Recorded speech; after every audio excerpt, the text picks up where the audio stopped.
Welcome back, ladies and gentlemen. Thank you for remaining with us.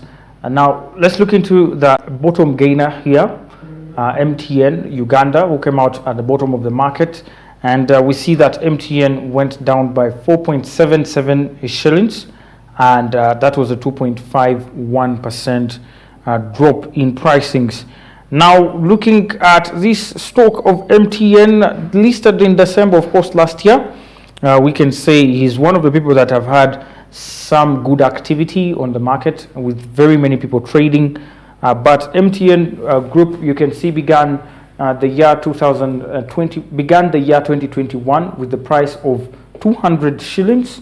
And we can see that based on that curve, immediately we see the stock prices going down for the month of January.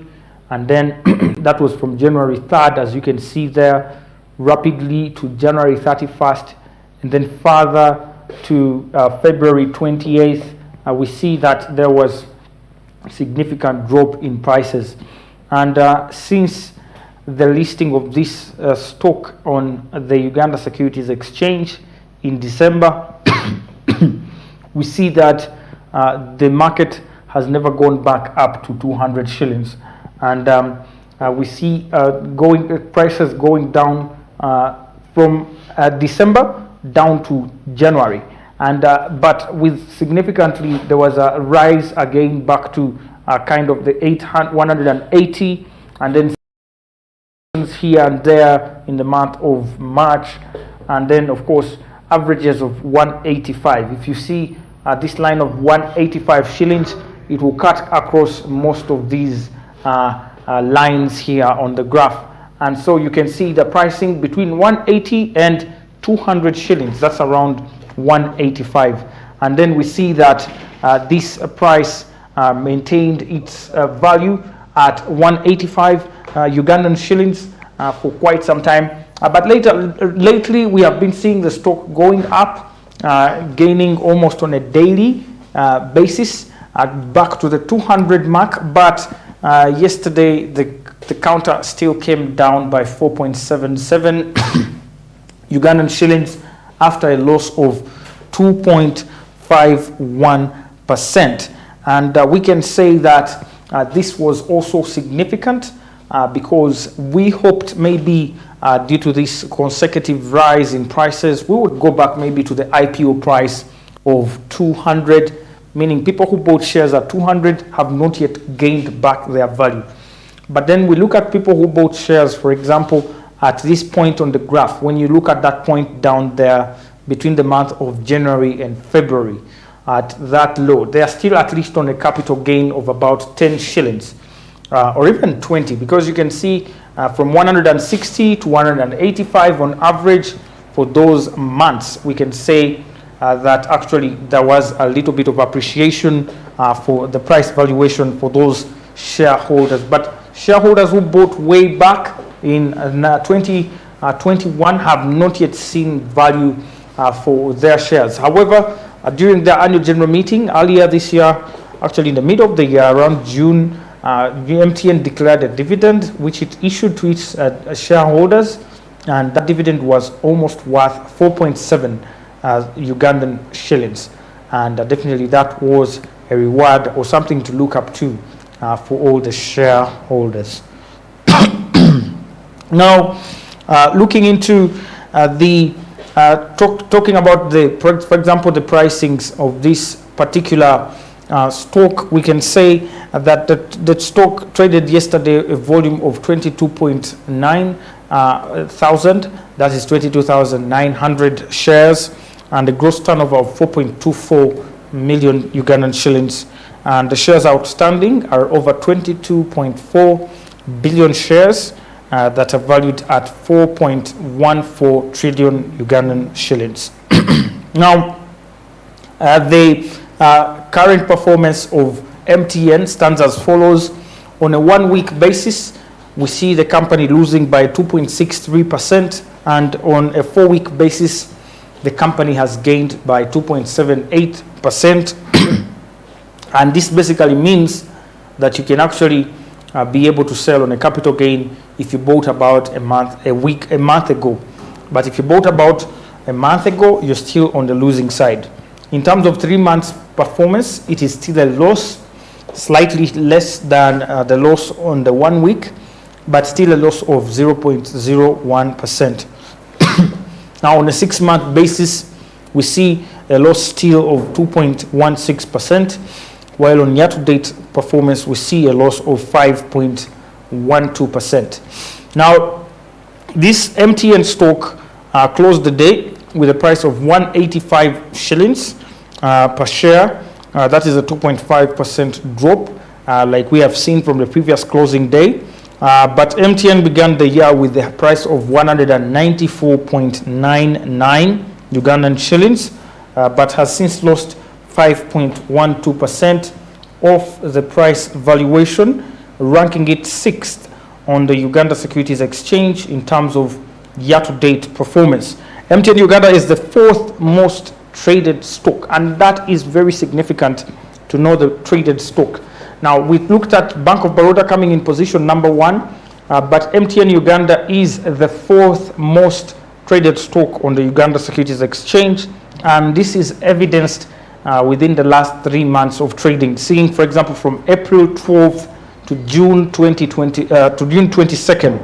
Actually, from April 12th to July 2022, the MTN stock has traded 13.3 million shares that are valued at 2.47 billion over the period, with an average of over 210,392 traded shares per session.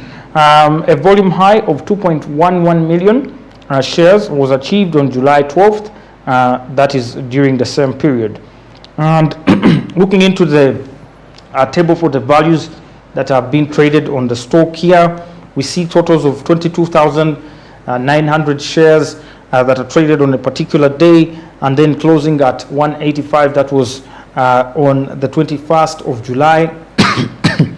We see also 108,115 shares that were traded, that is on the 20th of July, ending the price with a price of 189.77, and that was a 0.12% loss as well. And we see that there was also a significant increase there on the 19th of July when we traded about 614,541 shares at 190. Now, still looking into the MTN stock, we see that MTN Uganda has been operating since 1998, from the 21st of October, and the telecommunication company is an outstanding one and has no competitor yet on the Uganda Stock Exchange as per now. That is the MTN stock, and of course brings us to the end of the performance of this particular Ugandan stock market. But before we close the market, I just wanted to remind you that Bank of Baroda is holding their annual general meeting today, the 22nd of July 2022, and the meeting started probably at 11 a.m. as they were as the communication, of course, from the company stated that they will start at exactly 11 a.m. And we hope right now, if you are a shareholder, you're already engaged and are in for that particular meeting, and definitely this gives you value for some of your stock that you're holding, because as a member of a certain company, you must know what's going on with your company, with the governance, with the financial results, with the trading, and the kind of people that are governing the company. And this is exactly what the annual general meeting is all about. And regarding the performance of this stock, we have seen that Bank of Baroda comes in position number 1 when it comes to values, the trading volumes, large volumes, with highs of over 27 million shares trading on a single day, recently. And so, of course, there's something to celebrate when it comes to Bank of Baroda on the stock market there. Now, let's cross borders a little bit here and move to Kenya. But of course, before we move to Kenya, the other stock markets, the other stocks here that performed were 85, but none of these actually were able to trade any volumes apart from MTN Uganda yesterday, who traded volumes as high as 22,000, and also Umeme, who traded some volume there of also about 2,000 shares. But yesterday the markets were quite dormant with not much trade going on. I hope you make them active. Today, as we wind up the week, you can decide to spend that 20,000 maybe on Stanbic instead of spending it in a bar somewhere on a Friday evening. So you can have that and you buy yourself some shares there and there, so we can make our market vibrant and active. But now let's cross over to Kenya, where we are seeing that the market also was in the red.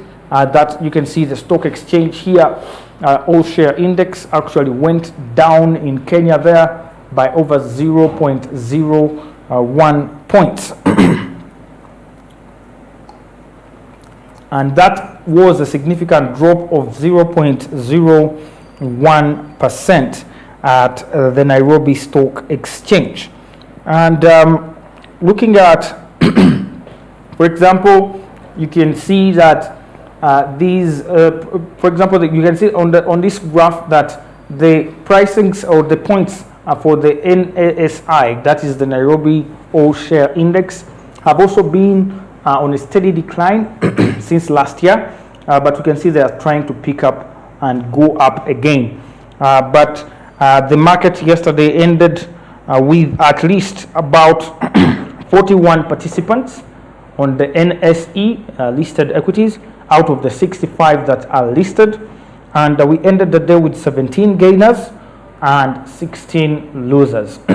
Now, Stanbic Holdings led the gainers with a 9.76% share price appreciation, closing at 104 Kenyan shillings, and he was followed by Standard Bank Group at 9.32% gain, and then East African Cables at 8.57% gain, while TransCentury gained at 8.18%. And on the losing side, we had Olympia Capital Holdings, who came out last with an end of day price depreciation of 9.06% at 202.41 shillings per share. And the bottom losers, you can see East African Cables there, Ever Ready and Bamburi Cement came out there at the bottom. Regarding the volumes that were recorded, Equity Group Holdings recorded the highest volume of 4.69 million shares, while Safaricom recorded 3.78 million shares, and KCB Group recorded 1.25 million shares, while Kenya Power and Lighting Company recorded 1.09 million shares. Regarding the performance of the index, since the points went down by 1.24, we see that that was, of course, driving the all share index to 135.07 points, representing a 1 week loss of 6.58% and a 4 week gain of 13.7%. Now, the Kenyan market here signifies how East Africa really is doing. And when we see on average, we can say that there is a little bit of decline in our performances because at the end of the trading session yesterday, we had over 12 million shares that were done in, that were traded in over 971 deals, corresponding to market values of over 407 million Kenyan shillings.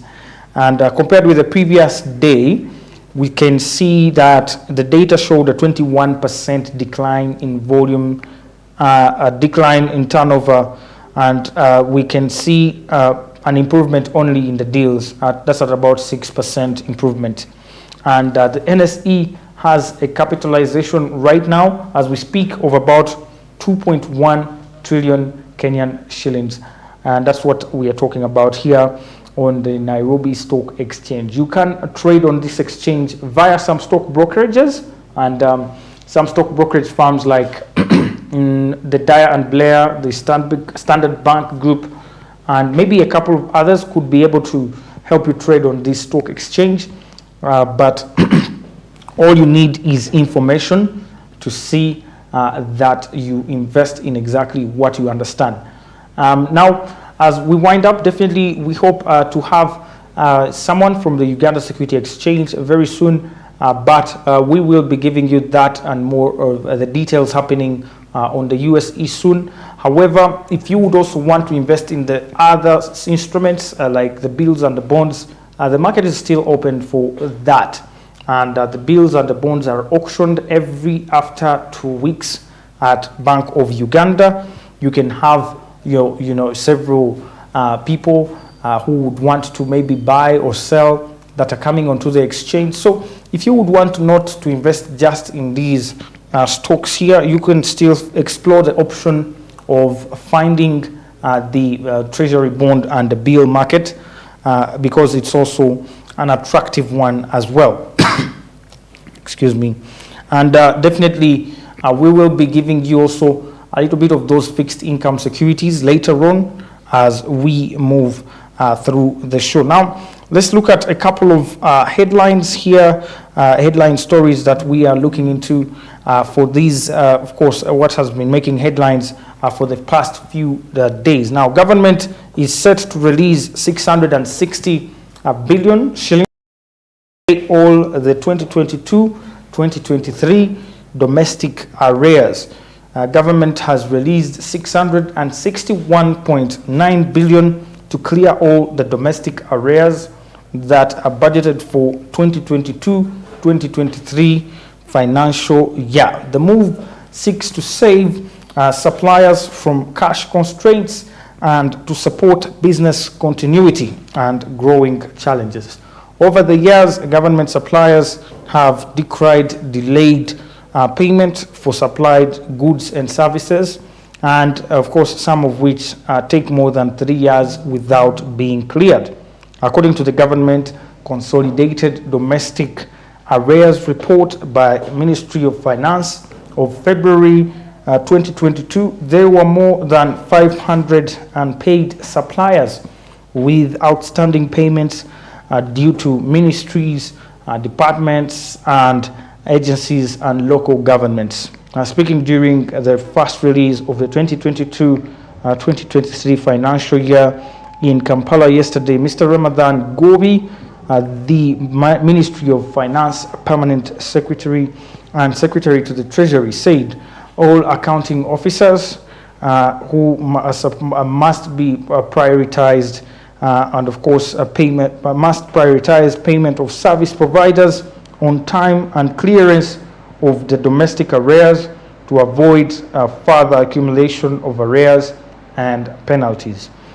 This was part of the 4.6 trillion Ugandan shillings released to facilitate service provision in the first quarter of the year 2022-2023 financial year. In its regional economic outlook for sub-Saharan Africa for 2022, the International Monetary Fund said that the domestic arrears had become pervasive in the sub-Saharan Africa, increasing substantially mainly in the commodity exporting countries and largely owed to private sector firms. The IMF also noted that monitoring of the accumulation of arrears was generally weak, with many countries having unrecorded arrears.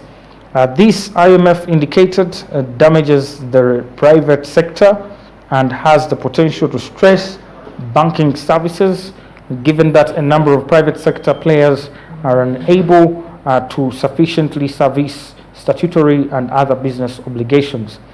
Therefore, the IMF noted addressing the domestic arrears problem required specifics based on a clearance strategy that is consistent, anchored on inclusive growth, and implemented transparently.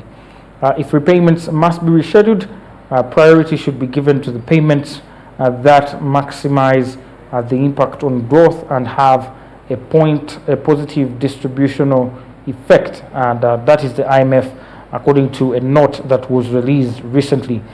Businesses have been struggling to sustain operations in the face of mounting inflationary pressures, increase in commodity prices, worsened by disruption in the global supply chain.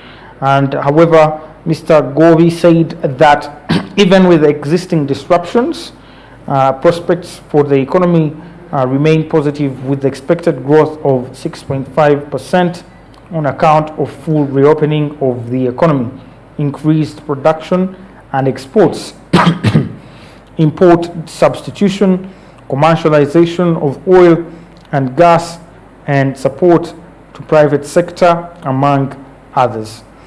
And of course, that's the report there coming in from government, saying that they're going to give over 660 billion that has been approved back to the people that have been, of course, suppliers for government for quite some time, who complain mostly of delayed payments by government. So if you have been supplying maybe seeds, maybe you supplied something to government, furniture, you should have waited for your money, because this is, of course, something that you need to run your business, and definitely government is promising that they will be paying this money, and it has already been issued. You should be aware and be in position to receive that money. Moving on to another story, World Bank has tasked government on oil and gas training sustainability. Now, a $34 million project, that is about 128 billion shillings, by the World Bank, aimed at skilling a competent oil and gas workforce at the Uganda Petroleum Institute, Kigumba, is due to end in December, with calls for government to ensure sustainability of what has been achieved. The skills access and upgrading component implemented by the Ministry of Education and of course sports, aimed at setting up infrastructure, procurement of training equipment, training trainers, offering scholarships to students, and securing international accreditation for the institute. Previously, such specialized trainings were accessible abroad, and the component is part of the wider Albertine Region Sustainable Project that started in the year 2014.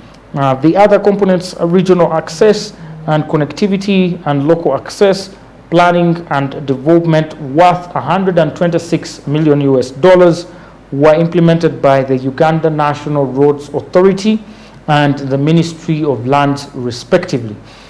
During an audit tour of the institute in Kiriandongo district by World Bank and the Ministry of Finance officials on Monday, Ms. Rosemary Mukami Kariuki, who is the World Bank country manager, tasked government and institute administrators to come up with ways of sustaining what has been established.